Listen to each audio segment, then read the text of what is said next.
তালা খুইলা দে বাদশা ভাই, তালা খুইলা দে, রহমতেরই চাবি দিয়া তালা খুইলা দে। দে দে।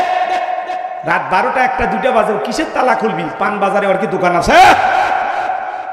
হাই রে ওদের গান কয়, আমি পাগল দিওয়ানা হয়েছি, মুর্শিদেরই প্রেমে পড়েছি। স্বামীর প্রেমে পড়ে না, কার প্রেমে পড়ছে? পীরের প্রেমে। তাহলে এই বউরে পিটানোর দরকার আছে না? না। সবকিছু সারিয়া তোরা বাবান চরণ ধর, আয়না বসাইয়া দে তোর কলবের ভিতর বাবা। আছে না নাই? এরকম ভণ্ড আছে না নাই? কত বীর আছে বাজান, গাঁজা খায় মোজদারি লাল বানাইছে, টর্চ লাইট বারে মুখ খুঁজে পাওয়া যায় না, বগলের চুল দিয়ে বেরিবার হয়েছে। আর সুন্দরবনে বসলে বান্দরবনে কি অবস্থা। এমনও মাজার আছে গাঁজা খাওয়ার আসর, এমন কায়দায় গাঁজার কলকিতে টান মেরে ধুয়ে ছেড়ে দেয়, রাস্তায় পুলিশও দাঁড়িয়ে থেকে মনে হয় ওরসের রান্না চলছে। আছে না নাই? এই ওরস শরীফ লেখা আছে, পবিত্র ওরস শরীফ, আর সেখানে যায়া গান গায় উদাসীন শারমিন। তালা খুইলা দে বাদশা ভাই, তালা খুইলা দে, রহমতেরই চাবি দিয়া তালা খুইলা দে। দে দে। রাত 12টা 1টা 2টা বাজে, কিসের তালা খুলবি? পান বাজারে ওর কি দোকান আছে?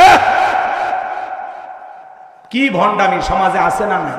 নারী পুরুষ একত্রে গান গায়, বাবা আমি তোমায় ভালোবাসি, তোমার চরণ চুমিতে বাবা তোমার কাছে আসি গো বাবা, আমি তোমায় ভালোবাসি।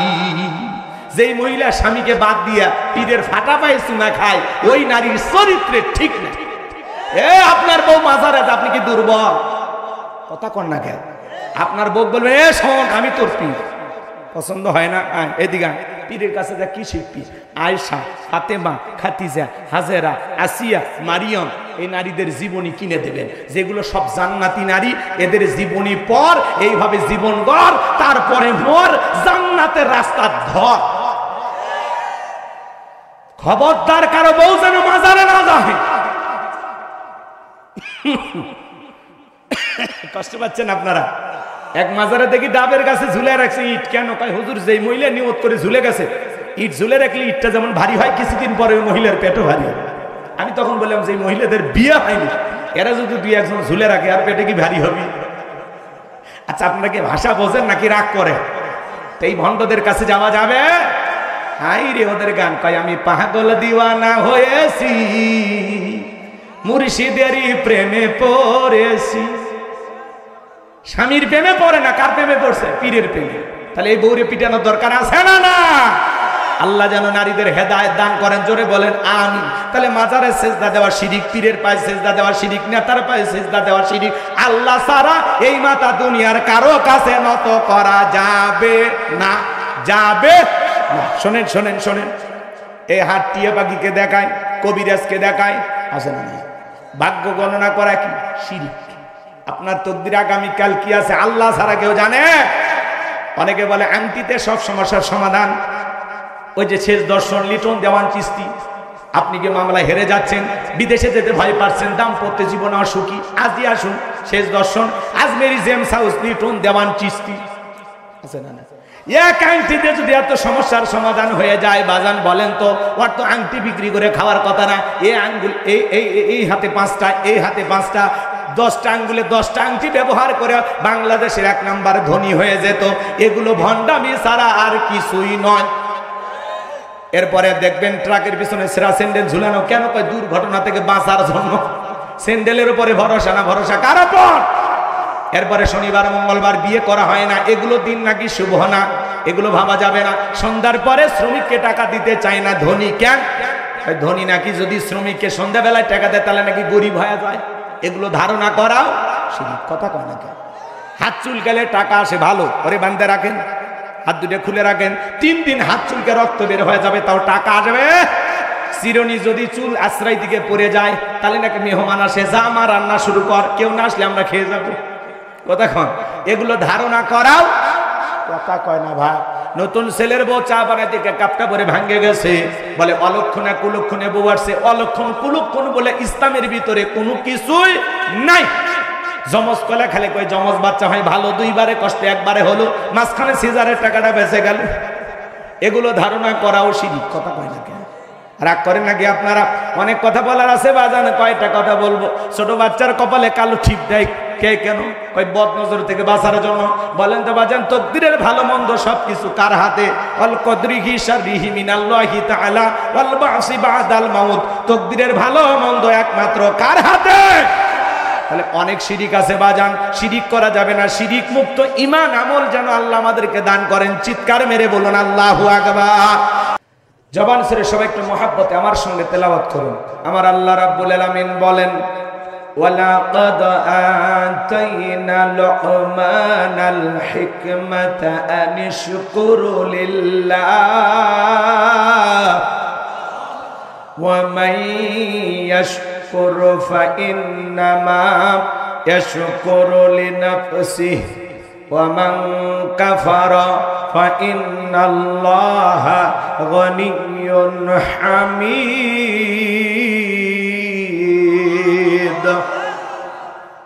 আমার আল্লাহ রাব্বুল আলামিন জানিয়ে দিলেন, আমি লোকমানে হাকিমকে হিকমত দিয়েছিলাম, জ্ঞান দিয়েছিলাম এবং বলেছিলাম লোকমান তুমি আমার শুকরিয়া আদায় করো। লোকমানে হাকিম শুকরিয়া আদায় করেছিলেন কার? আরেকটু জোরে বলেন কার? আগে বললাম বাজান, লোকমান হাকিম কোন নবী ছিলেন না, রাসূল ছিলেন না, ছিলেন একজন সাধারণ মানুষ। চেহারাটা ছিল কালো, অন্তর ছিল ভালো। তার জবানের কথাগুলো আল্লাহ তাআলার কাছে এতটাই পছন্দ হলো, সেই কথাগুলোকে কোট করে কোরআনুল কারীমের ভিতরে আল্লাহ তাআলা তার নামে একটি সূরা নাজিল করলো। বলুন আল্লাহু আকবার। আপনারা কি আদর্শ বাবা হতে চান? কথা বলেন। আমি করবো আজ, আপনারা দেবেন আওয়াজ, জবাব দিবেন ঠিক ঠিক, আলোচনা হবে কমপ্লিট। শ্রোতাদের স্পিরিটে বারে বক্তার হিট, আলোচনা হবে জায়গা মতো ফিট। আগে বলতাম কিছু আজ প্যান্ডেলে, কিছু আজ অ্যাঙ্গেলে, এখন আর অ্যাঙ্গেলে না, যা বলবো সব ডাইরেক্ট। অ্যাঙ্গেলে বলার দিন শেষ, ডাইরেক্ট বলার বাংলাদেশ। আল্লাহু আকবার বলেন। ভয় আছে? আর আগেই ভয় করিনি, এখন তো ভয় করার প্রশ্নই আসে না। এখন তো দিন আমাদেরই। কথা বলেন সম্মানিত ভাইয়েরা আমার, এজন্য কথা বলে সহযোগিতা করবেন। আপনারা কি আদর্শ বাবা হতে চান? আপনার সন্তানকে আদর্শ সন্তান হিসেবে গড়ে তুলতে চান? মনে রাখবেন বাজান, ছাগলের পেট থেকে জন্ম নিল এটা ছাগলের বাচ্চা, গরুর পেট থেকে জন্ম নিল এটা গরুর বাচ্চা, কিন্তু মানুষের পেট থেকে জন্ম নিল এটা মানুষের বাচ্চা হয় না। তাকে মানুষের মতো মানুষ হিসেবে গড়ে তোলা লাগে। কথা বোঝেন নাই মনে হয়? একটা স্কুল বলেন, মাদ্রাসায় বলেন, সন্তানকে নিয়ে যাও, অভিভাবকেরা কি বলে? আমার ছেলেটাকে মানুষ বানাবেন। তার মানে ওইটা দেখতে মানুষের মতো হয়েছে, কিন্তু এখনো মানুষ হতে পারেনি। এই জন্য আপনার সন্তানকে কিভাবে আদর্শ সন্তান হিসেবে গড়ে তুলবেন, লোকমানে হাকিমের মতো কিভাবে আদর্শ পিতা হবেন।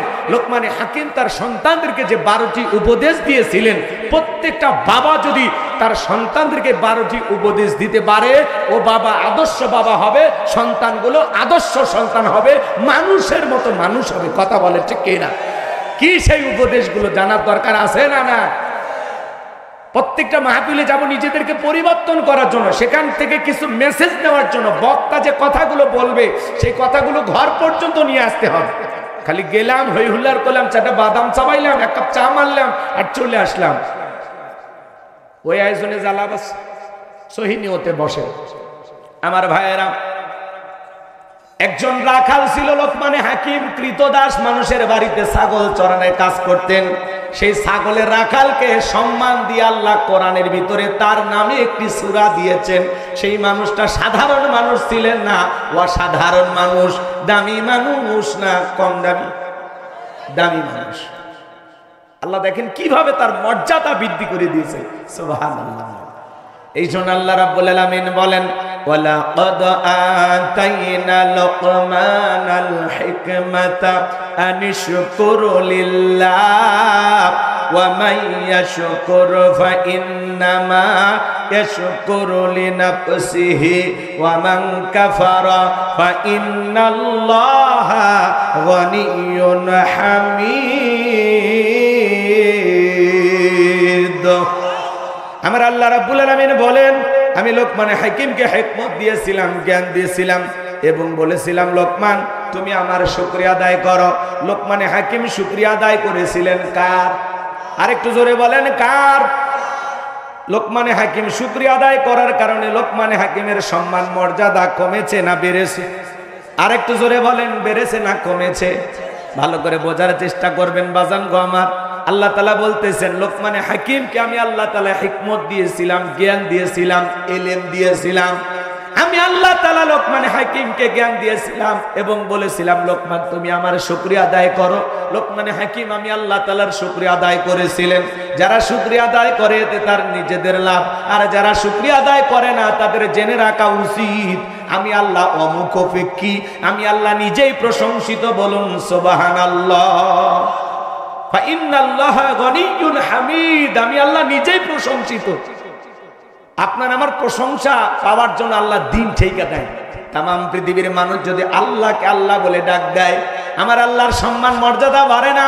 তাম পৃথিবীর মানুষগুলো যদি আল্লাহকে আল্লাহ বলে না ডাক দেয়, আমার আল্লাহর সম্মান মর্যাদা কমে না।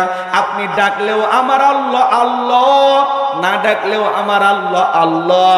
ডাকলে বান্দার লাভ, আল্লাহর কোনো লাভ নাই। না ডাকলে বান্দার লস, আল্লাহর কোনো লস নাই। 5 বছর পরে নির্বাচন করে কি আল্লাহ হয়? কথা বোঝেন কি? কথা বোঝেন? বোঝেন? এজন্য আপনি আমি ডাকলেও আমার আল্লাহ আল্লাহ, না ডাকলেও আমার আল্লাহ আল্লাহ। ডাকলে আপনার আমার লাভ, না ডাকলে আপনার আমার লস। লাভ ক্ষতি যা বান্দার, আল্লাহর কোনো লাভ ক্ষতি আছে? কথা ক্লিয়ার না ভেজাল? তাহলে আপনি যদি আল্লাহ তাআলার কৃতজ্ঞতা আদায় করেন, এতে আল্লাহ আপনার সম্মান মর্যাদা বৃদ্ধি করে দেবে। এজন্য শুকরগুজার বান্দা হওয়া লাগবে। লা ইন শাকারতুম লা আযীদান্নাকুম ওয়া লা ইন কাফারতুম ইন্না আযাবি লাশাদীদ। আল্লাহ বলে নিয়ামত পাওয়ার পরে যারা শুকরিয়া আদায় করে আমি আল্লাহ তাদের নিয়ামতগুলোকে বাড়ায়া দেই। বলুন সুবহানাল্লাহ। আর যারা নিয়ামত পাওয়ার পরে না শুকরিয়া আদায় করে আমি আল্লাহ পাক তাদের নিয়ামতগুলোকে ছিনায় নেই এবং তাদের জন্য রয়েছে কঠোর আযাব এবং শাস্তির ব্যবস্থা। চিৎকার মেরে বলুন নাউজুবিল্লাহ। সবকিছু আল্লাহর দেয়া নিয়ামত, সন্তান, স্ত্রী, যা বলেন, হায়াত, মৌত সব আল্লাহর দেয়া নিয়ামত। এই দুনিয়া ধন সম্পদ টাকা পয়সা কার দেয়া নিয়ামত? তাহলে আল্লাহর শুকরিয়া আদায় করবেন না কেন?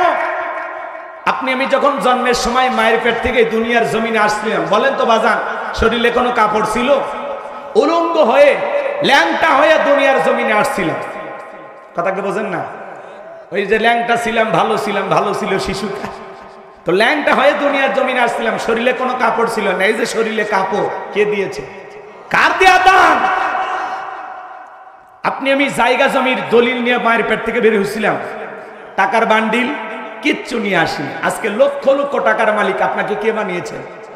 হাজার হাজার বিঘা জমির মালিক কে বানিয়েছেন?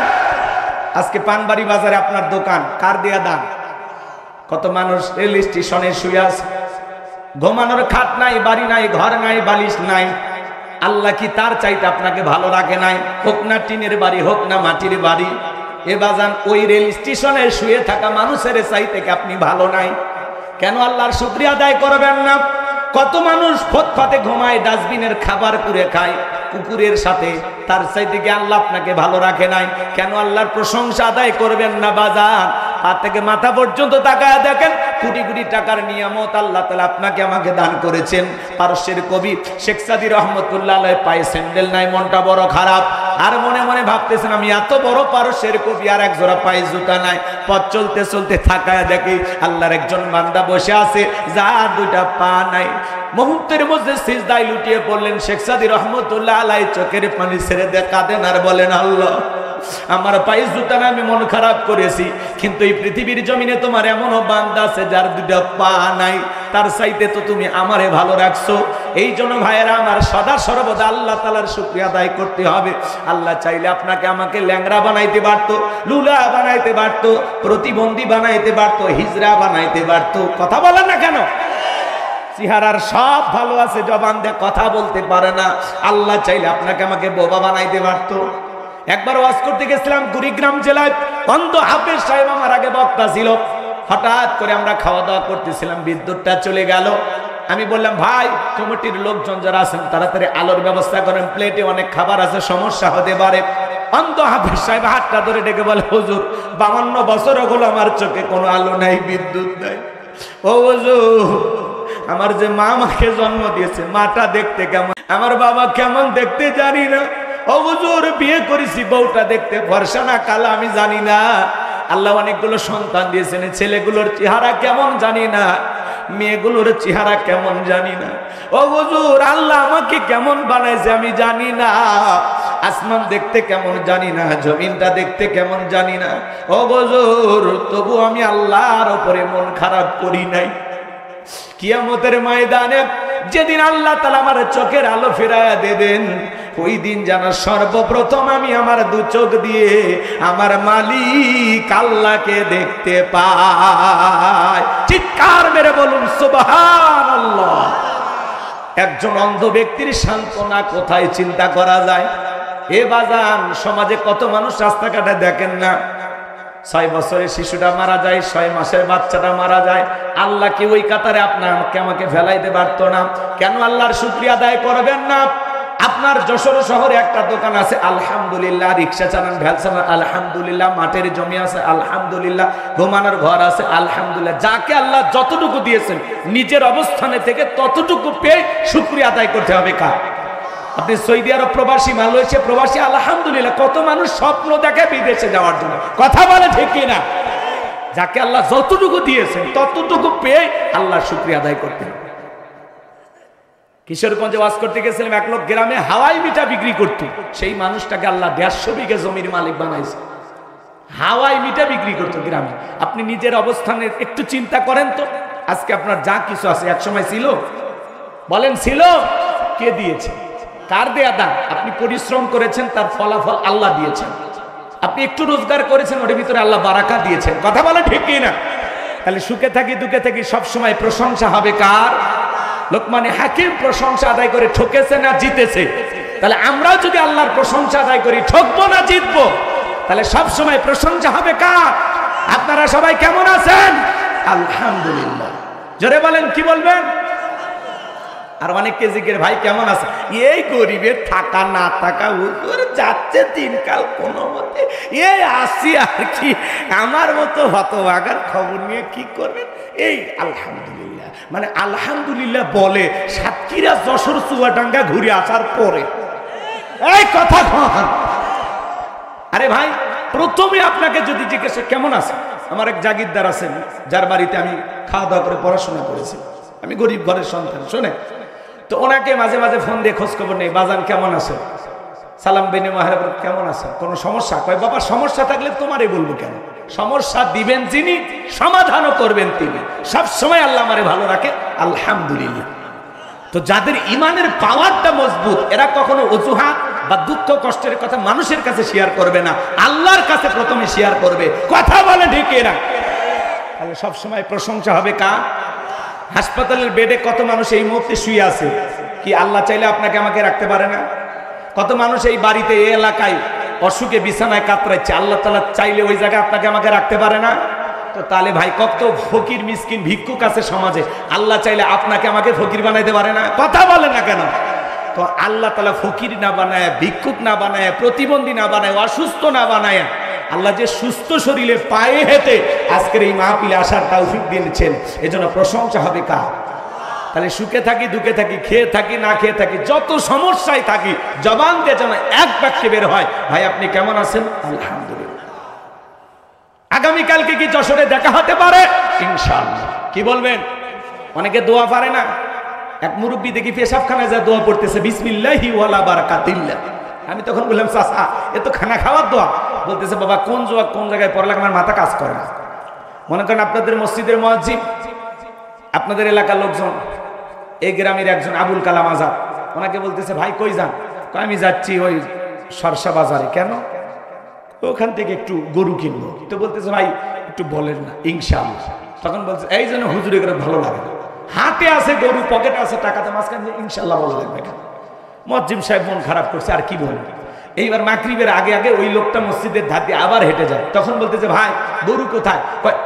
ইনশাল্লাহ গরু কেনা হয়নি, ইনশাল্লাহ টাকাটা চুরি হয়ে গেছে, ইনশাল্লাহ আমি বাড়ির দিকে যাচ্ছি। সে ইনশাল্লাহ বললো চালান পাতি হারানের পরে। গরু কিনতে গেছে, পকেট মারির আসতে মতো কাটে নিছে। বোঝেন নাই কথা? অনেক কথা বলার আছে, ওই দিকে যাওয়ার কোনো সুযোগ নাই বাজান।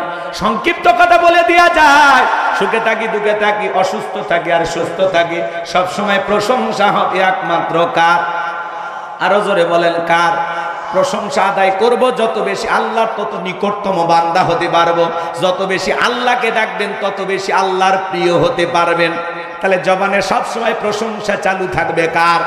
তাহলে সবাই চিৎকার মেরে ভালোবেসে ডাক দেন আলহামদুলিল্লাহ। আর একটু জোরে বলেন আলহামদুলিল্লাহ। এরপরে আল্লাহ রাব্বুল আলামিন বলেন ওয়া ইযা ক্বালা লুকমানু লিবনিহি ওয়া হুয়া ইয়াইযুহু ইয়া বুনাইয়া লা তুশরিক বিল্লাহ ইন্নাশ শিরকা লাযুলমুন আযীম।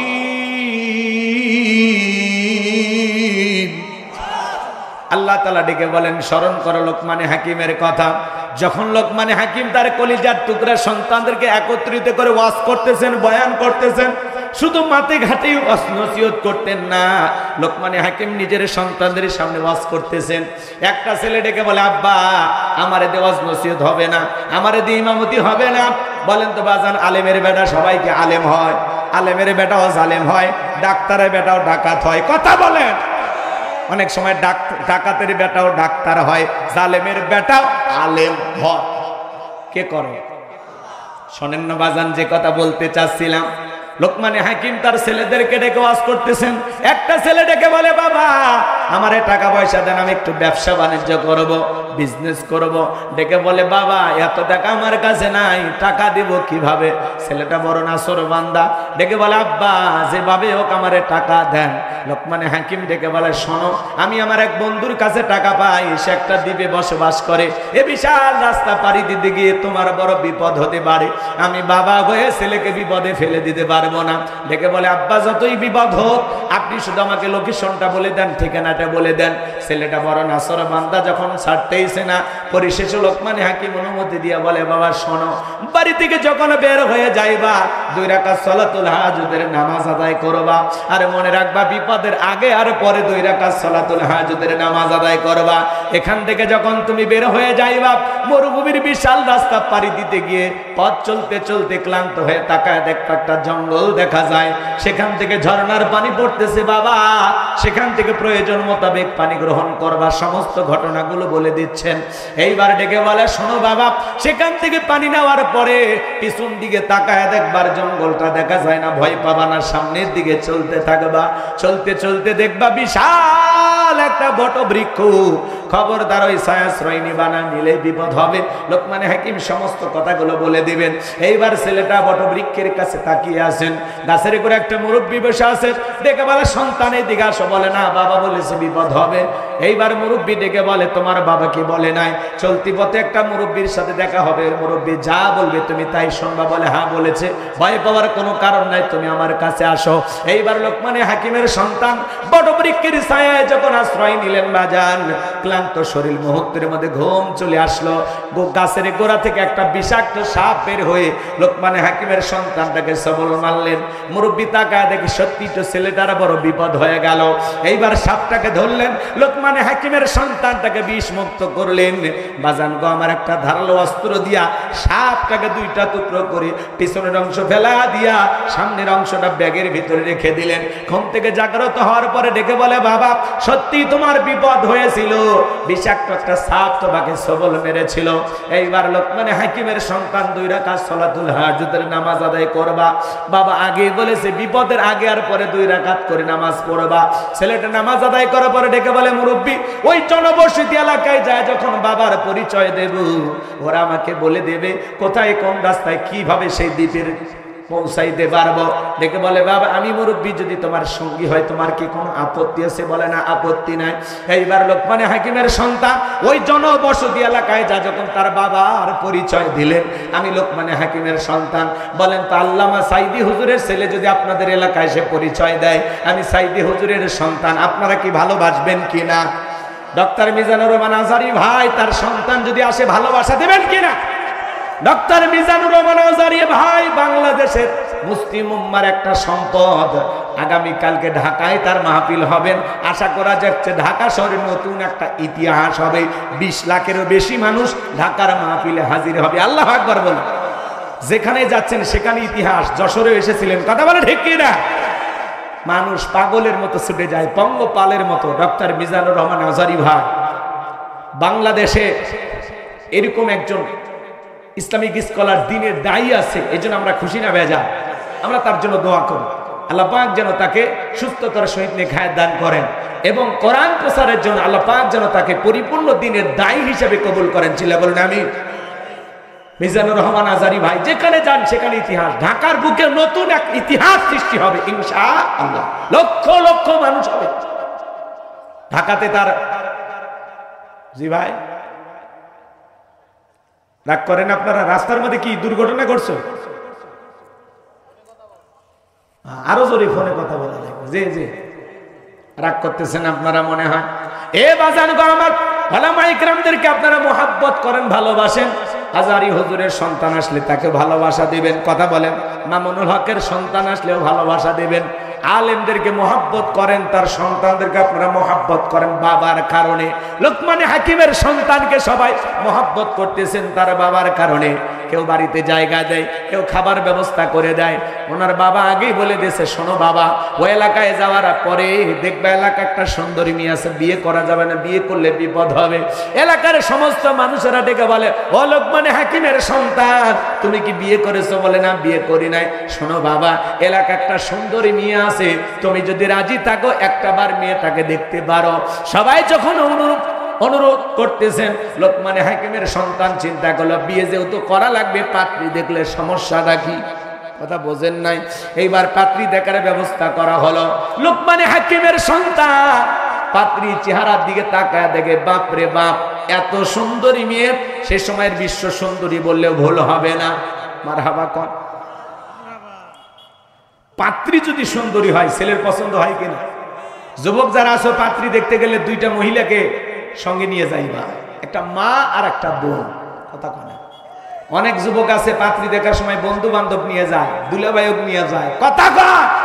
এই বন্ধু বান্ধব আর দুলাভাই এদেরকে নিয়ে যা পাত্রী দেখা জায়েজ আছে? বেশি বোঝো না তোমরা। ভালো হয়ে যাও বাবা, ভালো হয়ে যাও। পাত্রী দেখতে গেলে খবরদার খালার ভাবিক সাথে নিবা না। খালা মেয়ে দেখতে যতই সুন্দর হোক, তখন বলবে, হ্যাঁ আমার বাড়িতে লাভলি আছে, আর সেইটি ভালো। তার মানে কি বুঝলেন? খালা চাইবে না যে খালার মেয়ের চাইতে আর একটা সুন্দরী কোন মেয়ের সাথে তার ভাগ্নের বিয়ে হোক। কথা বোঝেন নাই? আর ভাবিকে নিয়ে যাবেন না। ভাবি কখনো চাইবে না তার চাইতে বেশি সুন্দরী ওই বাড়িতে কারো বউ হয়ে যায়, কারণ তাতে ভাবির দাম কমে যাবে। এই জন্য এই দুইজন মহিলাকে নিয়ে পাত্রী দেখতে যাওয়া যাবে না। কথা কয়। এইবার শোনেন বাজান গো আমার, লোকমানে হাকিমের সন্তান এক নজর দেখা মনের মধ্যে ধরে গেছে, ভালোবাসা জমে গেছে। আরে বউ যদি হয় এরকম সুন্দরী তো দরকার। কি সুন্দর চোখ দুটা হরিণীর মতো কালো, কমলার মতো গাল, গোলাপির পাপড়ির মতো ঠোঁট, এতটা সুন্দরী মেয়ে জীবনে কোনোদিন আমি দেখি নাই। এক ব্যক্তি দেখে পছন্দ হয়ে গেছে। মুরব্বীরা ডেকে বলে, বাবা পাত্রীকে দেখে ভালো লাগছে? বলে হ্যাঁ। তারপরে শোনো বাবা, যেহেতু তুমি লোকমানে হাকিমের সন্তান, বিয়ে দেওয়ার আগে একটা কথা বলি, মেয়েটা দেখতে সুন্দর হলে মেয়ের একটা গোপন সমস্যা আছে। কথা কয় না। কি সমস্যা? আপনারা বুঝলেন না মনে হয়।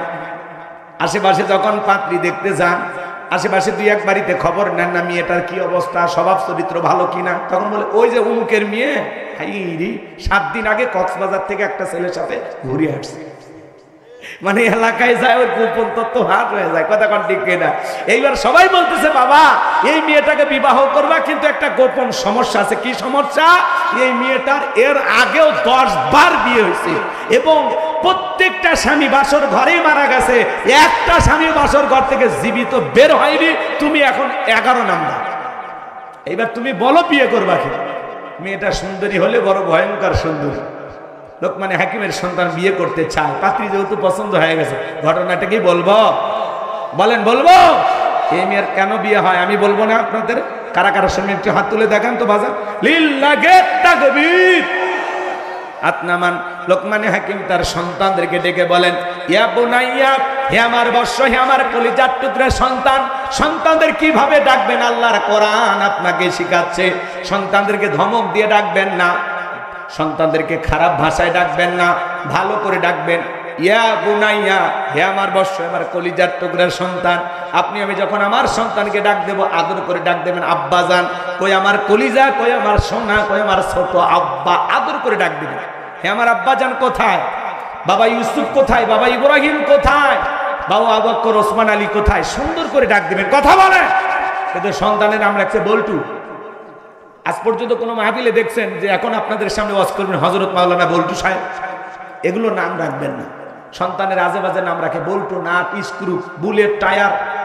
কথা কি নাম রে ভাই? বেলি, সেলি, শেখা, হাসি খুশি আছে না নাই? চুমকি, চুইটি, বিউটি, শয়তান করে ডিউটি, এগুলো নাম আছে না? কি আজে বাজে নাম রাখে, নাম খুঁজে পায় না, নাম রাখছে মোটু পাতলু। আছে না? আল্লাহ যেন আমাদের সন্তানদেরকে ইসলামিক নাম রাখবেন। আল্লাহর কাছে দুইটা নাম প্রিয়, একটা আব্দুল্লাহ আর একটা আব্দুর রহমান। এগুলো নাম রাখবেন। আল্লাহ যেন আমাদের সহি বুঝদান করে। সময় নাই, ওইদিকে আমি আজকে গেলাম না। সন্তান আপনার কাছ থেকে কয়টি হক পাবে জানেন? 12টি হক। অনেক বাবা জানে না। 1 নাম্বার হকটা কি? সন্তান জন্মগ্রহণ করার সাথে সাথে সেলফি একটা তুলে ফেসবুকে দিতে হবে। অনেক কষ্টের পরে বাবা হইলাম। সুবহানাল্লাহ কর, সুবহানাল্লাহ কইছে অনেকে।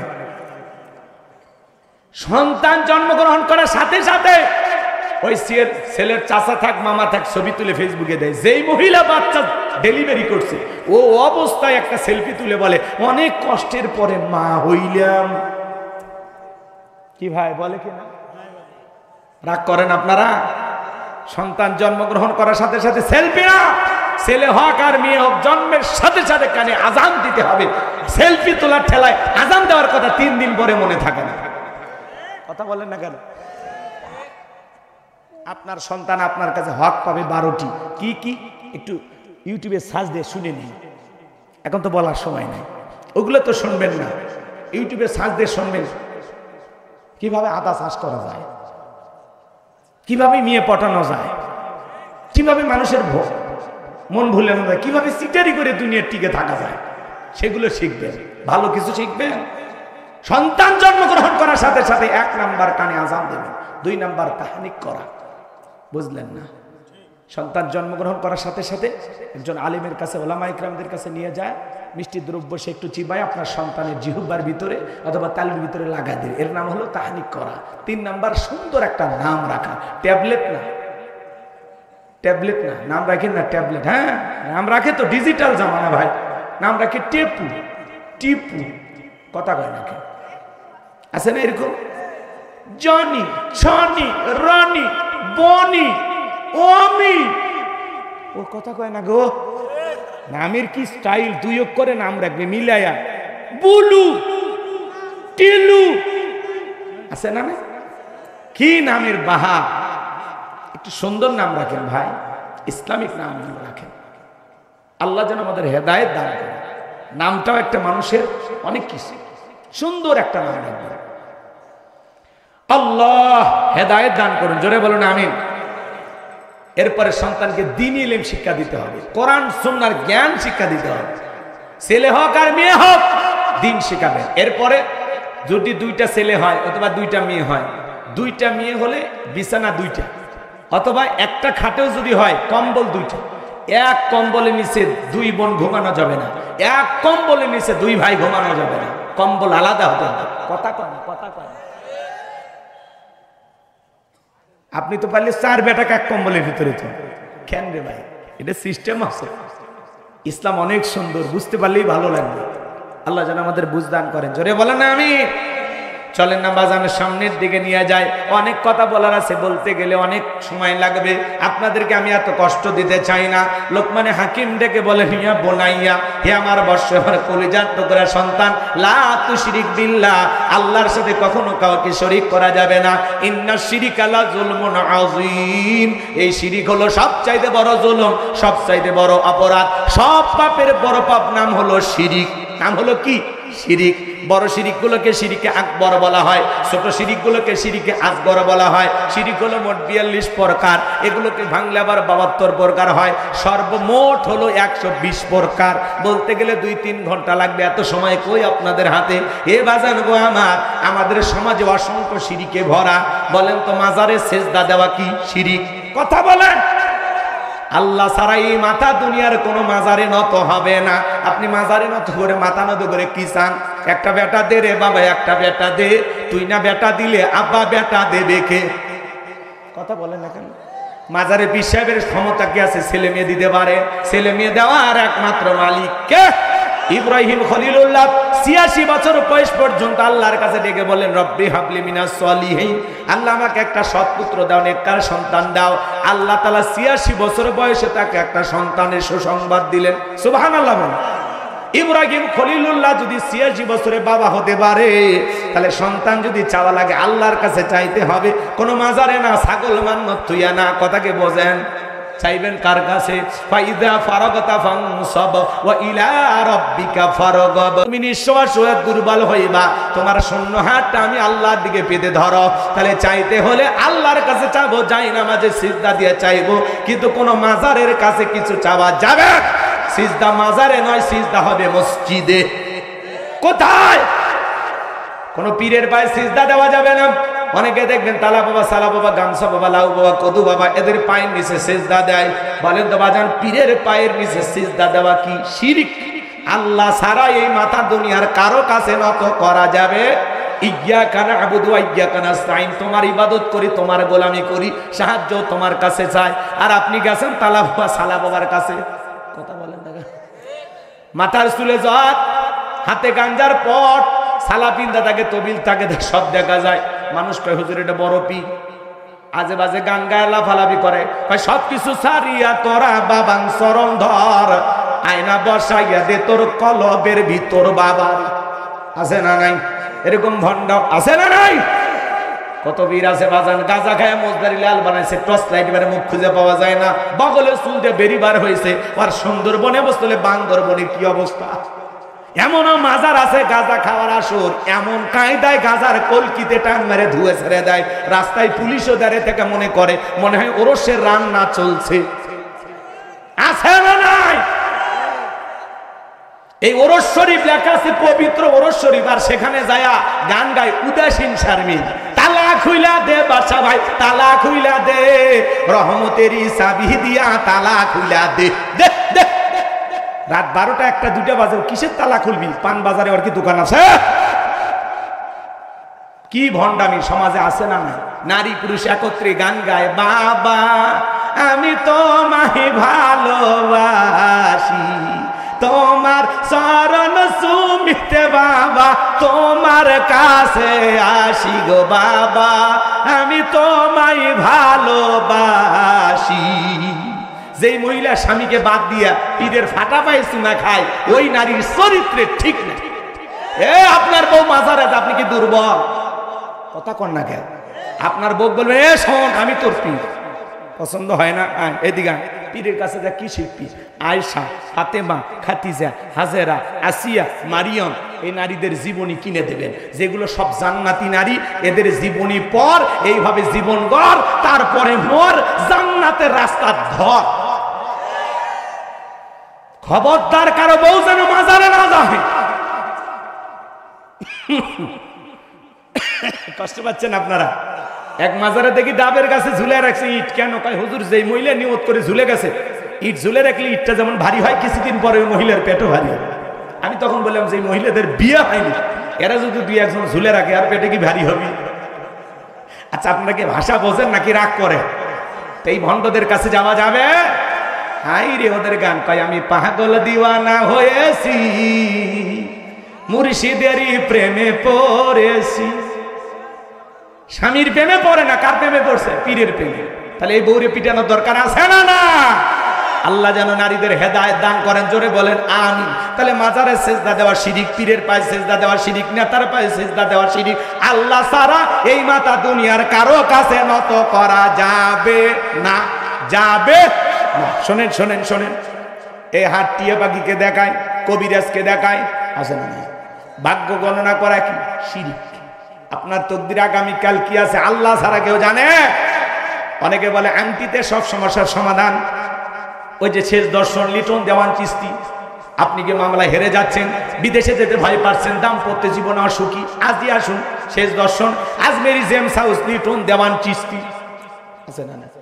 এক আংটিতে যদি এত সমস্যার সমাধান হয়ে যায় বাজান বলেন তো, ওর তো আংটি বিক্রি করে খাওয়ার কথা না।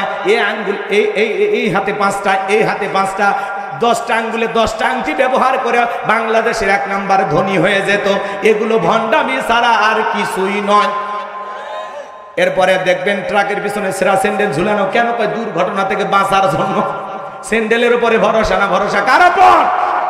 এরপরে শনিবার মঙ্গলবার বিয়ে করা হয় না, এগুলো দিন নাকি শুভ না, এগুলো ভাবা যাবে না। সন্ধ্যার পরে শ্রমিককে টাকা দিতে চায় না, ধনী কেন? ধনী নাকি যদি শ্রমিককে সন্ধ্যাবেলায় টাকা দেয় তাহলে নাকি গরিব হয়ে যায়। এগুলো ধারণা করাও শিরক। কথা কয় না কেন? হাত চুলকালে টাকা আসে, ভালো, ওরে বাঁধতে রাখেন, হাত দুটো খুলে রাখেন, 3 দিন হাত চুলকে রক্ত বের হয়ে যাবে, তাও টাকা আসবে। চিরনি যদি চুল আশ্রয় দিকে পড়ে যায় তাহলে নাকি মেহমান আসে, যা আমার রান্না শুরু কর, কেউ না আসলে আমরা খেয়ে যাবো। কথা কন, এগুলো ধারণা করাও। কথা কয় না ভাই। নতুন ছেলের বউ চা বানাইতে কাপটা ভরে ভাঙ্গে গেছে, বলে অলক্ষণে কুলক্ষণে বউ আসছে। অলক্ষণ কুলক্ষণ বলে ইসলামের ভিতরে কোনো কিছুই নাই। জমজ কলে খালে কয় জমজ বাচ্চা হয় ভালো, 2বারে কষ্টে 1বারে হলো, মাঝখানে সিজারের টাকাটা বেঁচে গেল। এগুলো ধারণা করাও শিরক। কথা কয় না কেন? রাগ করেন নাকি আপনারা? অনেক কথা বলার আছে বাজান, কয়টা কথা বলবো। ছোট বাচ্চার কপালে কালো ঠিক দেয় কে? কেন? কই বদ নজর থেকে বাঁচার জন্য। বলেন তো বাজান, তকদিরের ভালো মন্দ সবকিছু কার হাতে? আল কদরিহি শাররিহি মিনাল্লাহি তাআলা ওয়াল বাসি বাদাল মাউত। তকদিরের ভালো মন্দ একমাত্র কার হাতে? তাহলে অনেক শিরিক আছে বাজান, শিরিক করা যাবে না। শিরিক মুক্ত ঈমান আমল যেন আল্লাহ আমাদেরকে দান করেন। চিৎকার মেরে বলুন আল্লাহু আকবার। বিশ্বনবী সাহাবা ইকরামদেরকে ডেকে বলেন, আমার সাহাবীরা শোনো, একজন ব্যক্তি একটা মাছি মেরে জাহান্নামে চলে গেল, আর একজন ব্যক্তি মাছি না মেরে জান্নাতে চলে গেল। সাহাবা ইকরাম ডেকে বলেন, নবী গো, বুঝতে পারলাম না ঘটনা কি, একটু দয়া করে খুলে বলেন। আল্লাহ রাসূল তখন বলতেছে, শোনো, এক দেশে এক জালেম বাদশা ছিল। ওই জালেম বাদশা রাস্তার মোড়ে মোড়ে মূর্তি বানায় রাখছে। বাদশার নিয়ম হলো যত মানুষ ওই রাস্তা দিয়ে হেঁটে যায় প্রতিমার নামে কিছু না কিছু দিয়ে যাওয়া লাগবে। একজন ইমানদার হেঁটে যায়, জালেম বাদশার লোকেরা ডেকে বলে, কিছু দিয়ে যাও। বলে, ভাই দেওয়ার মতো আমার কাছে তেমন কিছু নাই। বলে, শোনো, যদি দেওয়ার মতো কিছু না থাকে ওই প্রতিমার নাকে ডোকা একটা মাছি পড়ে আছে, সেখান থেকে একটা মাছি মেরে নিরাপদে চলে যাও। ইমানদার চিন্তা করলো, একটা মাছি মারলে কি এমন অপরাধ হবে? এইবার একটা মাছি মেরে নিরাপদে চলে গেল। কিছুদিন পরে আরেকজন ইমানদার হেঁটে যায়, জালেম বাদশার লোকেরা ডেকে বলে, কিছু দাও প্রতিমার নামে। ইমানদার ডেকে বলে, ভাই আমি মুসলমান, প্রতিমার নামে আমার জন্য কোনো কিছু দেওয়া জায়েজ নাই, হারাম, শিরিক।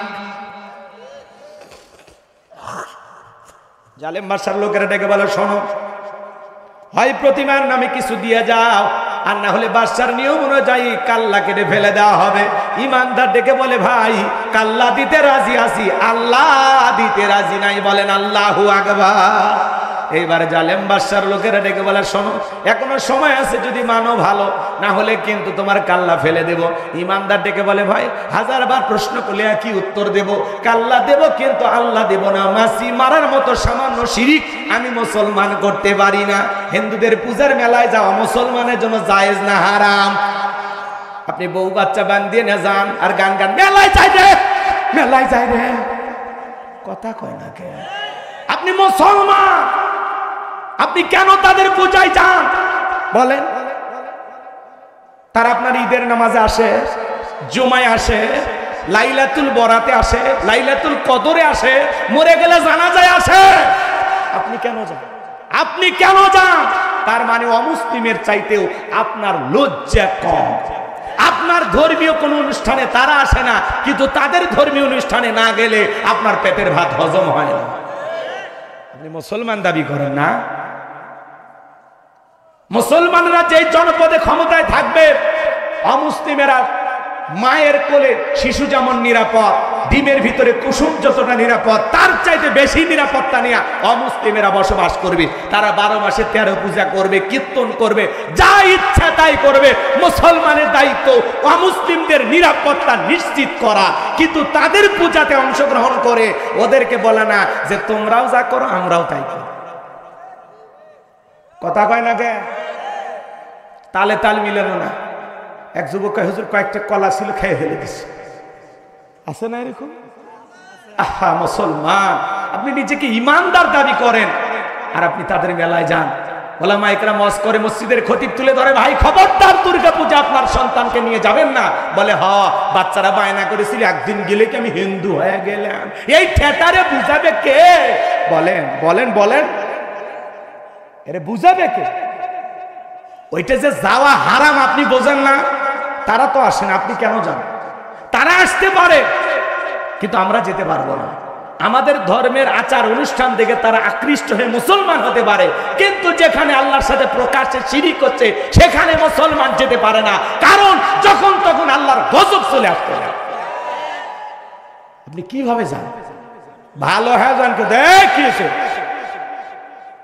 এই ছেলে 12:30 বার হয়ে গেছে, একটু ধৈর্য নিয়ে বসে। দিতে দিতে তো দেরি করে দিলেন, আসছি 8:30 পর ধরে। কষ্ট পান আপনারা, কষ্ট পান। কথা জানতে হবে, শিখতে হবে, বুঝতে হবে, সেখান থেকে পরিবর্তন হতে হবে। ধর্ম যার উৎসব তার। হাইব্রিড নেতারা স্লোগান দেয় ধর্ম যার যার উৎসব সবার। এই স্লোগান যেটা দেবে, যেই যত বড় নেতা হোক বুঝে নেবেন ওটা হাইব্রিড শয়তান। এই স্লোগান মুসলমানের মুখে মানায় না।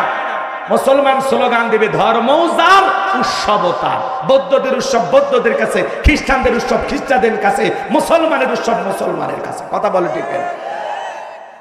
আচ্ছা বলেন তো বাজান, পুকুর যার মাছ সবার মেনে নেবেন, গাছ যার ফল সবার মাইনে নেবেন, চাকরি যার বেতন সবার মাইনে নেবেন।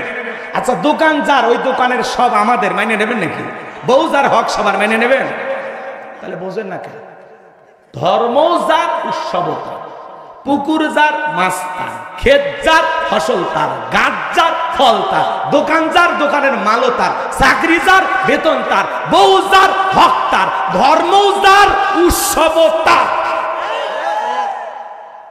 পরিষ্কার করে মাথায় ঢুকে নিয়ে যান। আজ থেকে সিদ্ধান্ত নেন জীবনে কোনোদিন আর পূজার মেলায় যাবেন না। হাত তোলেন তো দেখি, হাত তোলেন। আল্লাহ আল্লাহ তোমার গোলামদেরকে তুমি তোমার পথে কবুল করো। আরেকটু জোরে বলেন না আমিন। হাত নামান আমার ভাইয়েরা।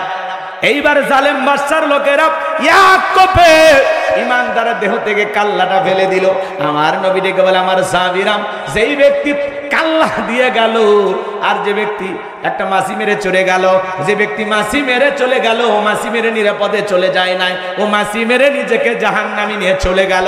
আর যে ব্যক্তি সামান্য মাছি না মেরে কাল্লা দিয়ে গেল ও রক্তের সাগরে ভাসতে ভাসতে আল্লাহর জান্নাতে পৌঁছে গেল। বলুন সুবহানাল্লাহ। বাংলাদেশেও রাস্তার মোড়ে মোড়ে ভাস্কর্য বানাইছিল যারা, আজকে দেখেন তো বাজান ভাস্কর্য আছে না ভেঙে মাটির সাথে মিশে যাচ্ছে। এই জন্য বাড়াবাড়ি করতে নাই। মুসলমানেরা ভাস্কর্য বানাবে না। মুসলমানের হাতে টাকা পয়সা হয়ে গেলে আজকে সারা দেশে ভাস্কর্যের নামে 4,500 কোটি টাকা ওরা খরচ করেছিল। যেই দেশে মানুষ খাইতে পারে না, কত বেকার মানুষ আছে, কর্মস্থান নাই, যদি ওই টাকা দিয়ে মসজিদ মাদ্রাসা বানাইতো, বেকার যুবকদের জন্য মিট ইন্ডাস্ট্রি বানায়া দিত, গরিব দুঃখী মানুষকে সহযোগিতা করতো, অভাবগ্রস্ত মানুষকে টাকা দিয়ে সহযোগিতা করত। কত নারী 500 টাকার বিনিময়ে দেহটা বিক্রি করে পেটের ভাত জোগাড় করে। সেই নারীদের জন্য যদি কর্মস্থানের ব্যবস্থা করে দিত, বিকাশ হয়ে তার বাবার কবরে সব পৌঁছে যেত। আজকে যদি বঙ্গবন্ধু বেঁচে থাকতো, ফেসবুকে একটা পোস্ট করে বলতো, মা হাসিনা তোরে কোনোদিন আমি ক্ষমা করব না। কথা বলেন, যেইভাবে বঙ্গবন্ধু ভাস্কর্যগুলো ভেঙে গুড়িয়ে দেওয়া হচ্ছে, আজকে যদি বঙ্গবন্ধু বেঁচে থাকতো আর তার একটা ফেসবুক আইডি থাকতো, সেখানে ফেসবুকে পোস্ট করতো, মা হাসিনা আমি কখনো তোকে ক্ষমা করব না, কারণ তোর কারণে আজকে মানুষ আমাকে এইভাবে ডাস্টবিনে নিক্ষেপ করেছে। এক কথা বলেন না কেন? হ্যাঁ, একজন সোশ্যাল মিডিয়া ছেড়ে দিছে যে বঙ্গবন্ধু যদি আজকে বেঁচে থাকতো, সে ফেসবুকে পোস্ট করতো, মা তোরে আমি কখনো ক্ষমা করব না, কারণ তোর কারণে আজকে আমার এই পরিণতি। যেখানে বঙ্গবন্ধুর ছবি ছিল, বাংলাদেশের যেখানেই আওয়ামী লীগের অফিস আছে, কার্যালয় আছে, দাউ দাউ করে আগুন চলতেছে, বুলডোজার যা ভেঙে রাস্তার সাথে মিশিয়ে দেওয়া হচ্ছে। এই যে শামীম ওসমানের বাড়ি ভেঙে দেওয়া হয়েছে, হানিফের বাড়িতে আগুন লাগানো হয়েছে, ওবায়দুল কাদের সেতু মন্ত্রী শরীর চলে না, খেলা হবে, ওনার বাড়িতে আগুন লাগানো হয়েছে। আজকে এমপি মন্ত্রীরা হাজার হাজার কোটি টাকার মালিক, কেউ দেশে নাই, সব বিদেশে পালিয়ে গেছে। কথা কন নাকি আপনারা? একটা দেশের প্রধানমন্ত্রীর থেকে শুরু করে এমপি মন্ত্রী, আমলা কামলা, নায়ক গায়ক ডাক্তার বলেন, আর ইউনিয়ন পর্যায়ে নেতা কর্মী এমন কি হুজুর পর্যন্ত পালিয়ে গেছে। এরকম পতন পৃথিবীর ইতিহাসে কারো ঘটেনি। কথা বলে ঠিক না? আমরা বারবার বললাম ম্যাডাম পদত্যাগ করেন, ম্যাডাম পদত্যাগ করেন। উনি যদি পদত্যাগ করিয়া জেলেও যাইতেন, কয়েক বছর পরে নেতা কর্মী ফুলের মালা দিয়ে আবার জেলখানা থেকে বের করতেন। কিন্তু পালিয়ে যায়, কাজটা ঠিক করেনি। কথা বলেন। এই জন্য আল্লাহর খেলা বোঝা বড়দা। আমরা চাইলাম পদত্যাগ। আল্লাহ বলে কিসের পদত্যাগ? এরা যে অন্যায় অপরাধ করেছে, শুধু পদত্যাগ না, আমি আল্লাহ এদেরকে দেশ ত্যাগ করতে বাধ্য করবো। কথা বলে ঠিক না? ইন্না বাতাসা রাব্বিকা লাশাদীদ। আল্লাহর পাকড়াও বড় কঠিন। আল্লাহ ধরে না, যেদিন ধরবে মামু বাড়ি দিল্লি গিয়ে পড়বে। শুধু একবার বলেছে আমি লাইভে আসতেছি, জনগণের উদ্দেশ্যে ভাষণ দিব। ছাত্র আন্দোলনের বিপ্লবী সৈনিকেরা, এখনো এদের রক্ত কিন্তু ঠান্ডা হয়নি। ওরা বলতেছে দাঁড়া, তোর ভাষণ দিতেছি। ভারতে গেছেন, চুপচাপ থাকেন। কেন মিডিয়াতে এসে এগুলো ঝামেলা করতেছেন? চুপচাপ থাকেন, যতদিন মনে চায় থাকেন না, পাশেই তো আছেন, আমরা তো খোঁজ খবর নিতেছি। কথা কয় না? উনি আবার কল রেকর্ড ফাঁস করে বলে দেশের জন্য আমার খুব মায়া, আমি যদি থাকতাম আমাকে হত্যা করা হতো, আমি এই জন্য পালিয়ে আসছি। আপনি নিজের জীবনের মায়া দেখলেন, আপনার কোটি কোটি অনুসারী যারা আপনার দল করে, রাজনীতি করে, তাদেরকে ভাবলেন না? তাদের জীবনের মায়া নাই? কথা বলেন না। আপনি একাই পালিয়ে গেলেন হেলিকপ্টার নিয়ে, কে তাদেরকেও নিয়ে যেতেন? কথা এভাবে কেন পালিয়ে গেলেন? আবার বলে আমি দেশে আসবো। আমরা বলি মেয়ে মানুষ কতদিন বাইরে থাকবে, আপনি আসেন। এই দেশ আপনার বাবার, এই দেশ আপনার স্বামীর। কথা বলে দেখি না? বুবু আইবা, তুমি আইবা গো, সেই দিন আইসা বুবু ক্ষমতা পাইবা না। ও বুবু আইবা, তুমি আইবা গো, সেই দিন আইসা বুবু ক্ষমতা পাইবা না। খোঁজ নাই বুবু কাদের কাকার, অবস্থা খারাপ দরবেশ বাবার, হাউ নাঙ্কেল এখন সামনে আসে না।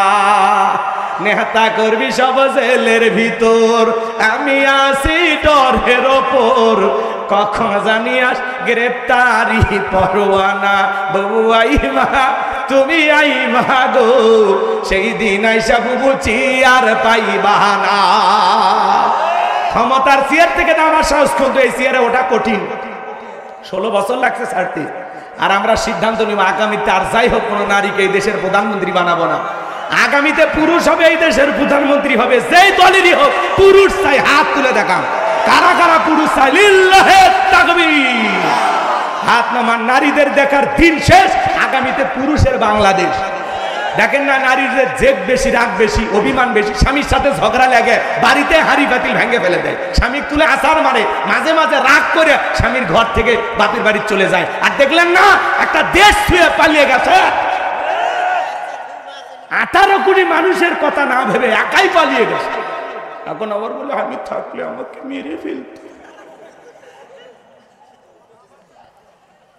দেশের জন্য আপনার বাবা জীবন দেয়নি? হ্যাঁ, আপনার বাবাও তো মারা গেছে। আপনি চলে গেলেন কেন? আপনি থাকতেন, একটা নতুন ইতিহাস হয়ে যেত। সমস্যা কি ছিল? এত ভয় করেন কেন? আপনি যদি খালি মিডিয়াতে এসে 1 মিনিট বলতেন আমি পদত্যাগ করছি, শেষ, কিচ্ছু হইতো না। ম্যাডাম খামাখাই চলে গেছে, কথা কয় না। যায় আপনাকে নিয়ে আবার নরেন্দ্র মোদী বিভিন্ন জ্বালায় পড়ে গেছে। কথা কর না কেন? আপনারা মন খারাপ করেছেন আপনারা। উনি যদি দেশে আসতেছে, আমরা বলবো যাওয়ার আগে তো বলে যান নাই, আসার আগে এত বলা লাগবে কেন? যে দিক দিয়ে মন চায় আসেন। কথা কয়, যাওয়ার আগে বলে গেছে, তাহলে আসার সময় বলা লাগবে কেন? যে দিক দিয়ে মন চায় আপনি আসেন, তো আপনি আসেন। কি কথা ক্লিয়ার না ভেজাল আছে? আপনি কেন বলতে হবে আমি গুলিস্তানে আসতেছি? কেন আপনি গুলিস্তানে আসবেন কেন? যে দিক দিয়ে মন চায় গোপালগঞ্জ আসেন, আসেন। না হলে আপনার শ্বশুর বাড়ি রংপুর, আপনি আসেন। তো আপনি আর দূরে থাকেন না, আপনি আসেন। কথা কয় না কেন?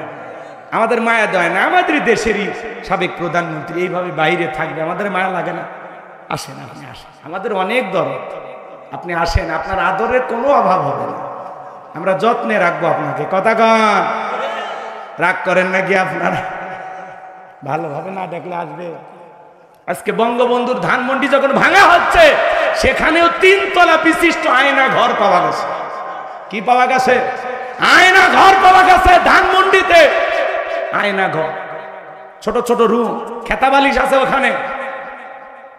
আজকে বিভিন্ন এই দেশে বৃষ্টি হওয়ার কারণে কিছু কিছু জায়গায় বৃষ্টির পানি ঢুকে গেছে।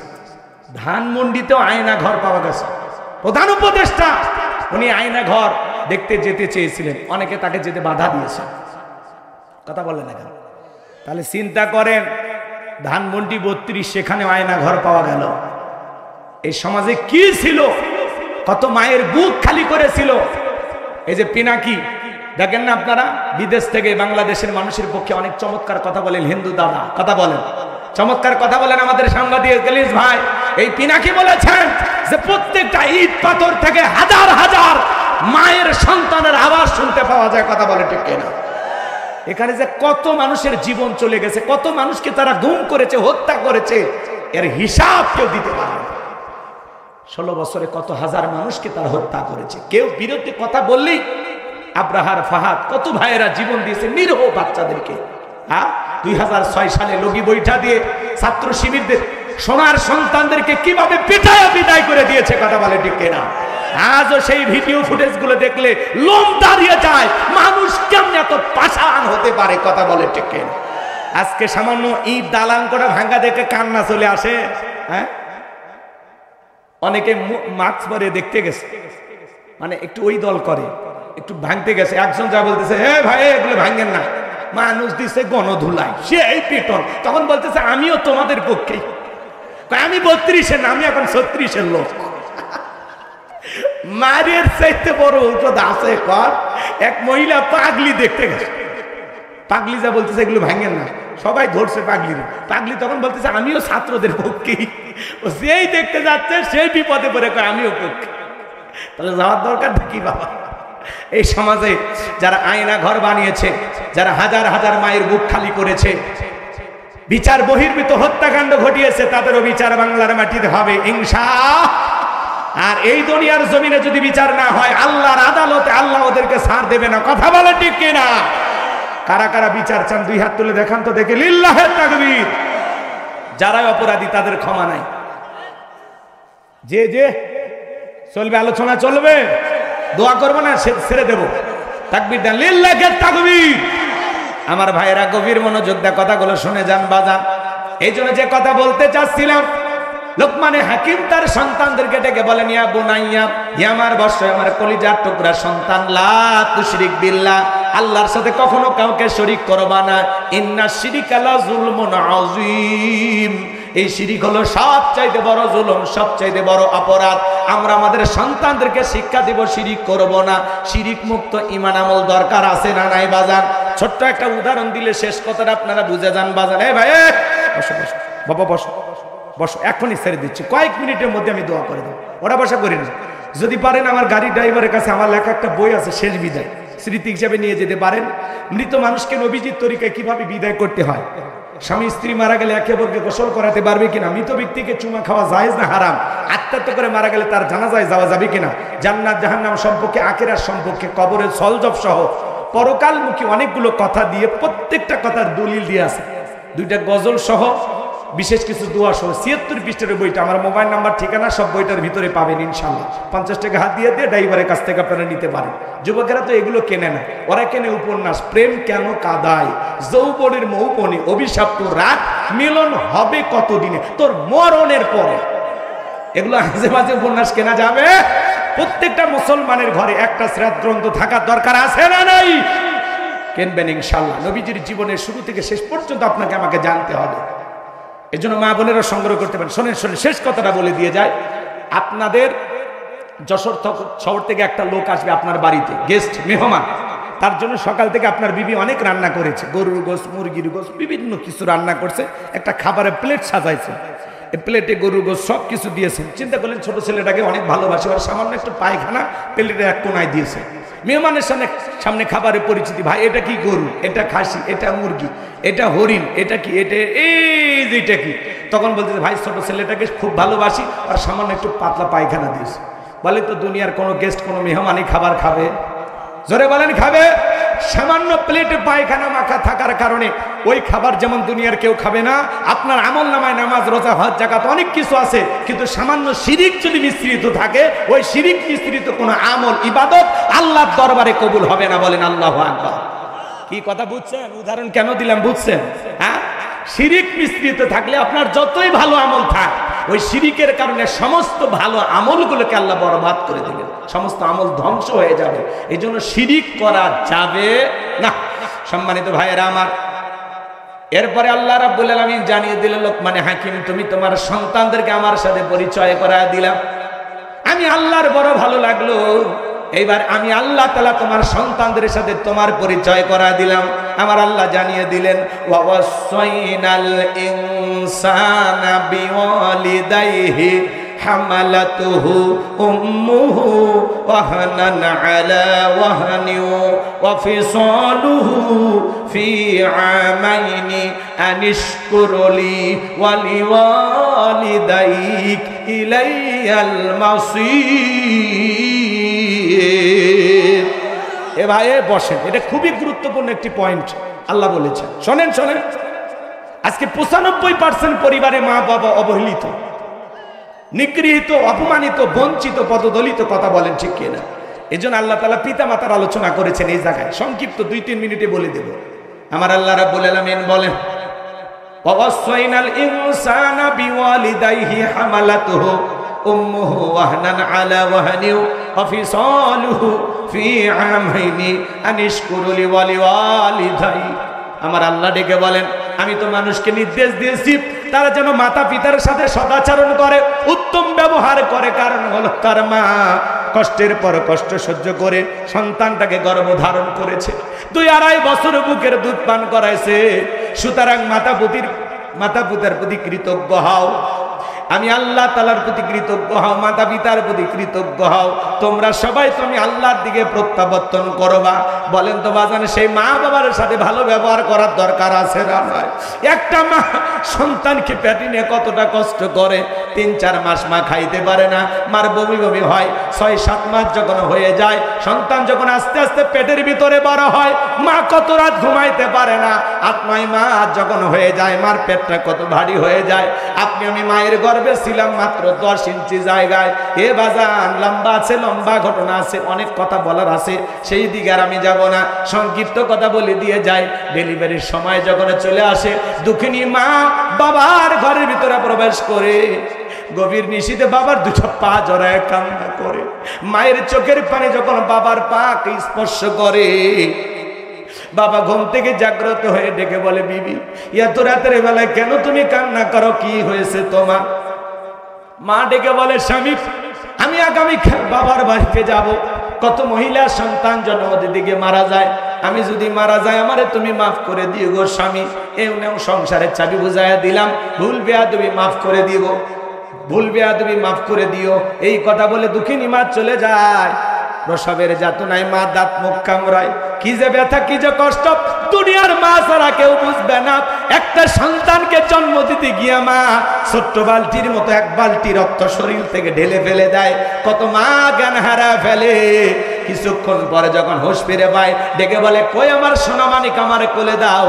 মা সন্তানকে কোলে নিয়ে গালে মুখে চুমা খায় আর বলে, বাসা দন বেঁচে থাক, আল্লাহ করে বড় মানুষ বানাক। হে যুবক, ওই মা বাবার মনে কখনো কষ্ট দেওয়া যাবে না। নবীর এক সাহাবী মাকে কাঁধে করে নিয়ে খানায় কাবা তওয়াফ করে। আল্লাহ রাসূল ডেকে বলে, সাহাবী তোমার কাঁধে কে? বলে, হুজুর আমার মা। নবী আমার ডেকে বলে, সাহাবী বড় ভালো কাজ করতেছো। সাহাবী ডেকে বলে, হুজুর আমি যে আমার মাকে কাঁধে করে নিয়ে খানায় কাবা তওয়াফ করালাম, আমি কি আমার মায়ের হক আদায় করতে পেরেছি? আমার রাসূল ডেকে বলেন, সাহাবী, আল্লাহ পাক যদি তোমাকে কিয়ামত পর্যন্ত হায়াত দেয়, আর তুমি যদি তোমার মাকে কাঁধে নিয়ে এইভাবে খানায়, তোমার মা তোমাকে জন্ম দেওয়ার সময় প্রসবের যাতনায় উহা শব্দ করেছিল, ওই একটা উহা শব্দের হক দুনিয়ার কোন সন্তান আদায় করতে পারবে না। বলুন আল্লাহু আকবার। এই জন্য আল্লাহ রাসূল বলেছেন, হুমা জান্নাতুকা নারুকা, ওই তোমার পিতামাতায় তোমার বেহেশত, তোমার পিতামাতায় তোমার দোজখ। যুবক রে, সেই মা বাবার মনে কখনো কষ্ট দেওয়া যাবে না। মনে রাখবা, আজকে তুমি তোমার মা বাবাকে কষ্ট দিলে, একদিন তোমার সন্তানও তোমাকে কষ্ট দেবে। এই জন্য মা বাবাকে কষ্ট দেওয়া যাবে না। পিতা মাতার খেদমত করে, তাদের মুখে হাসি ফোটায়া, তাদেরকে ভালোবেসে কারা কারা জান্নাতে যেতে চান, 2 হাত তুলে আল্লাহকে দেখা। আল্লাহ আমাদের সবাইকে পিতা মাতার খেদমতকারী সন্তান হিসেবে কবুল করেন। জোরে বলুন আমিন। একটু জোরে বলেন আমিন।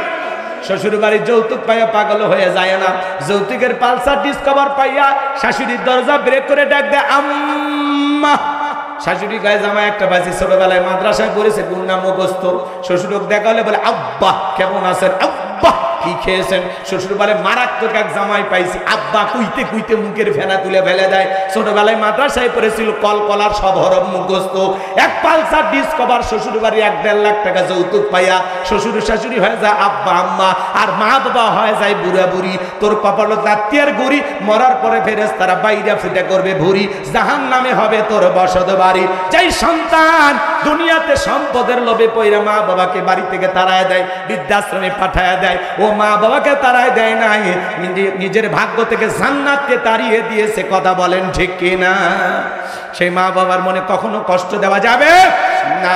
এরপরে আল্লাহ রাব্বুল আলামিন লোকমান হাকিম তার সন্তানদেরকে যা জানায় দিলেন, আমার আল্লাহ বলেন ইয়া বুনাইয়া ইন্নাহা ইন তাকুম মিসকালা হাববাতিন মিন খারদালিন ফাতাকুম ফি সাখরাতিন আও ফিস সামাওয়াতি আও ফিল আরদি ইয়াতি বিহাল্লাহ ইন্নাল্লাহা লাতীফুন খাবীর। ডেকে বলে বাবা, হে আমার সন্তান, তুমি যদি সরিষার দানার পরিমাণ কোনো কিছু করো, সেটা যদি শিলা গর্ভে হয় অথবা আকাশে হয় কিংবা মাটির নিচে হয়, আল্লাহ তাআলা এটাও তোমার আমল নামায় হাজিরি করবে। আমার আল্লাহ সূক্ষ্মদর্শী, আল্লাহ সর্ববিষয়ে খবর রাখেন, ভালো করে বোঝেন। সন্তানকে কি বুঝাইতেছেন বাবা? দিনের আলোতে রাতের আধারে গোপনে প্রকাশে আকাশে বন জঙ্গলে যেখানে যা করো, তুমি যদি ভালো কিছু করো, সেটা যদি সরিষার দানার পরিমাণ হয়, আল্লাহ ওইটাও আমল নামায় হাজিরি করবে। তুমি যদি সরিষার দানার পরিমাণ মন্দ কিছু করো, ওইটাও আল্লাহ তাআলা তোমার আমল নামায় হাজিরি করবে। ফামাই আমাল মিসকালা যাররাতিন খায়রান ইয়ারা ওয়া মাই আমাল মিসকালা যাররাতিন শাররান ইয়ারা। বান্দারে, তুমি যদি যারা পরিমাণ অনুপরিমাণে নেক আমল করো, ওইটাও আল্লাহ তাআলা লিপিবদ্ধ করে রাখবেন। আবার তুমি যদি যারা পরিমাণ অনুপরিমাণে গুনাহের কাজ করো, আল্লাহ ওইটাও আমল নামায় লিপিবদ্ধ করে রাখবেন। এজন্য সন্তানদেরকে বলতে হবে, বাবা তুমি কারো কাছ থেকে আম চুরি করবা না। অনেকের ছেলে আম চুরি করে, বাবা খুশি হয়ে যায়। আমি কারো পাতা ছিঁড়তে পারি না, আর আম ছিঁড়ে আনলি, খুশি হয়ে যায়। খুশি হওয়া যাবে না। আর ছোট ছোট অপরাধ একদিন বড় অপরাধে পরিণত হবে। আর ছোট ছোট ভুল, কারো খাতা নিয়ে আসছে স্কুল থেকে, কারো কলম নিয়ে এসে বুঝাই দেন, বাবা খাতা কলম না বলে আনতে নাই, তোমার কয়টা লাগে আমি কিনে দেব। বাবা কারো ফল ছিঁড়তে নাই, কয়টা লাগে কিনে দেব। কথা বলেন। আর আপনি বাবা হয়ে উস্কে দেন, এরকম বাবা হওয়া যাবে না। সন্তানের ছোট ছোট ত্রুটি, এগুলো সংশোধন করে দিতে হবে। কথা বোঝে না? সময় নাই। ছেলেরা, যুবকেরা, তোমরা আমি কি মনে করো জঙ্গল প্রেম করার জন্য মঙ্গল? জঙ্গলে কেউ না দেখলে একজন দেখেন, তিনি কে? তুমি ঘরের দরজা লাগাই ল্যাপের ভিতরে একা একা মোবাইলে কি ভিডিও দেখেন? কথা কয় না? পিতা মাতার চোখকে ফাঁকি দিয়ে অশ্লীল ভিডিও দেখে, অশ্লীল গান বাজনা দেখে, এরকম পোলাপান আপনাদের সমাজেও আছে না নাই? নাই নাই নাই নাই। একা একা ঘরের দরজা লাগায় মোবাইলে অশ্লীল ভিডিও দেখে। যুব সমাজকে নষ্ট করছে এই মোবাইল। মোবাইলের ওজন কম, কিন্তু মোবাইলের মাধ্যমে পাপের ওজনটা অনেক বেশি। কথা বলে ঠিক না? এই জন্য প্রত্যেকটা অভিভাবকের উচিত, বিবাহের আগে ছেলে মেয়ের হাতে টাচ মোবাইল তুলে দেওয়া যাবে না। এই মোবাইলে ফ্রি ফায়ার, পাবজি, অনলাইনে জুয়া, এই যে IPL BPL, এগুলোতে জুয়া ধরে। কথা কন না? কোন দল জিতবে বল, কয় লাখ টাকা, এরকম জুয়া ধরে নিঃস্ব হয়ে যায়। আল্লাহ যেন আমাদের সন্তানদেরকে হেদায়েত দান করেন। জোরে বলেন আমি। তাহলে নষ্ট করছে কি এই মোবাইল? কথা বলেন নাকি? আমি কি বলবো? দেশে মোবাইল আইছে, চিঠি বন্ধ হইয়াছে, দিওয়ানা বানাইছে, পোলা মাইয়ার মনের কথা ভাসে বাতাসে। ও দেখো পোলা পানের মন বাদা ফেসবুকে এখন, মোবাইলে চ্যাটিং কইরা কাটায় সারাক্ষণ। এই মোবাইল পাইয়া দেখো মদনের মাইয়া, এই মোবাইল পাইয়া দেখো মদনের মাইয়া কি কাণ্ড ঘটাইছে।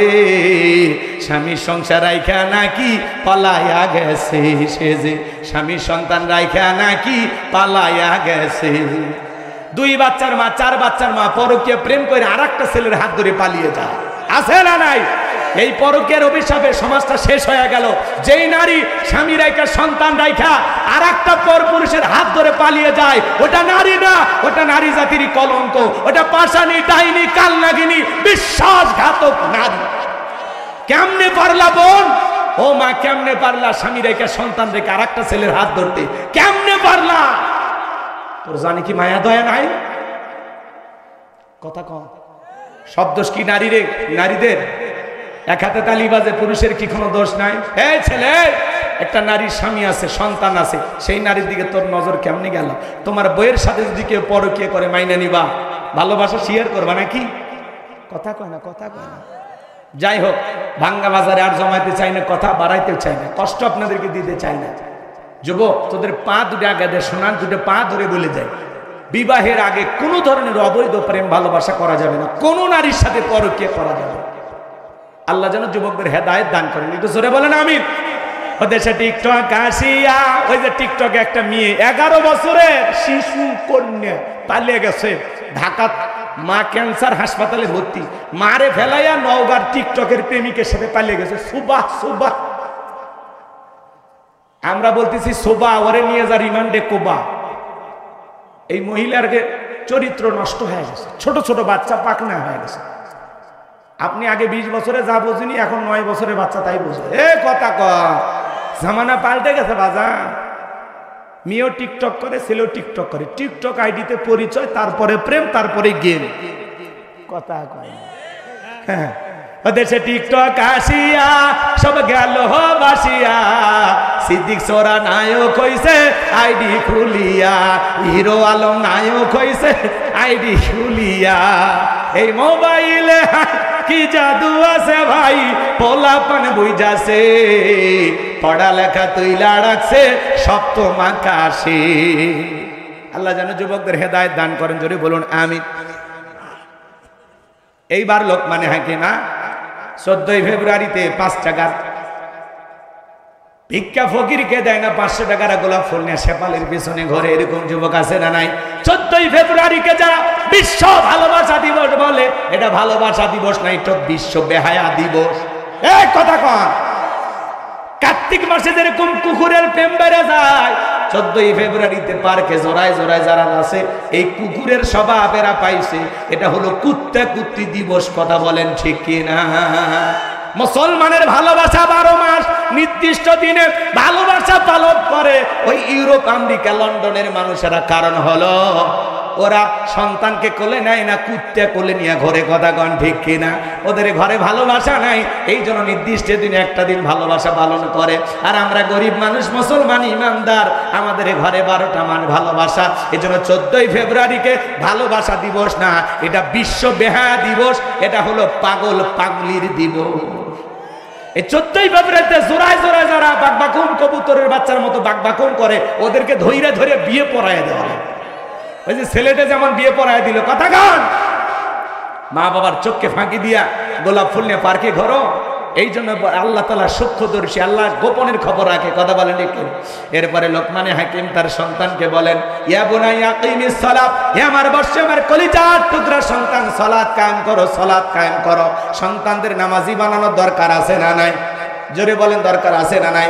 পৃথিবীর সফল বাবা তারা ছেলের হাত ধরে মসজিদে নিয়ে যায় যারা। শুধুমাত্র এই বাজারে মসজিদ বানাইলে হবে না, পানপুরি বাজারে মসজিদটা সুন্দর করলে হবে না।